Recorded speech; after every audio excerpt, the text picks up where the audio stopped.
ಸುಮಾರು 9:30 ಗಂಟೆಗೆ ಅರೆಗಳ್ಳಿ ಅವರು ಗಂಟೆಗೆ ಬರ್ತಾರೆ ವಿತ್ ಹಿಸ್ಟ್ರಿ ಆಫ್ ಬರ್ನ್ಸ್. ಅವರು ಎಲೆಕ್ಟ್ರಿಕ್ ಬರ್ನ್ ಆಗಿ ಮನೆ ಹತ್ರ ಕೆಲಸ ಮಾಡಬೇಕಾದ್ರೆ 9 ಗಂಟೆಗೆ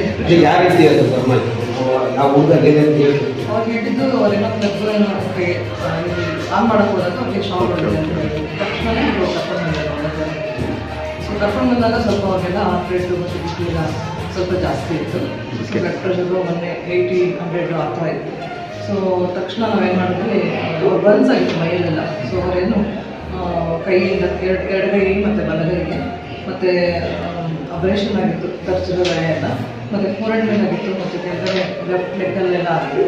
ಸೊ ಒಂದು 20-30% ಬಾಡಿ ನಮ್ಮ ಹಾಸ್ಪಿಟಲಲ್ಲಿ ನಮ್ಮ ಪೇಷಂಟ್ ನೋಡೋಕ್ಕಷ್ಟು ಸೌಲಭ್ಯ ಅಲ್ಲಿ ಏನಾಗಿತ್ತು ಅಂತಂದರೆ, ಈ ಥರ ಬರ್ನ್ಸ್ ಆದಾಗ ಪೇಷಂಟ್ಗೆ ಸ್ವಲ್ಪ ಕಾರ್ಡಿಯಾಕ್ ಅರಿಥಮಿಯಾಸ್ ಅಂತ ಹೇಳ್ತೀವಿ.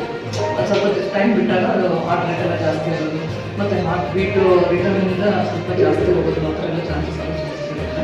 ಅದ್ರ ಜೊತೆಗೆ ಬರ್ನ್ಸ್ ಯೂಶಲಿ ಇನ್ಫೆಕ್ಷನ್ಸ್ಗೆ ಜಾಸ್ತಿ ಇನ್ಫೆಕ್ಷನ್ ಆಗೋ ಚಾನ್ಸಸ್ ಇರುತ್ತೆ. ಅದಕ್ಕೆ ಸಪ್ರೇಟ್ ವಾರ್ಡಲ್ಲಿ ಇಟ್ಟು ನಾವು ಟ್ರೀಟ್ಮೆಂಟ್ ಮಾಡೋದು. ಸೊ ನಾವು ಅದಕ್ಕೋಸ್ಕರನೇ IS ವಿಕ್ಟೋರಿಯಾ ಹಾಸ್ಪಿಟಲ್ ಮಾಡಿದ್ವಿ. ಯಾರು ಕರ್ಕೊಂಡು ಹೋಗಿಲ್ಲ ಕೆಲಸಕ್ಕೆ?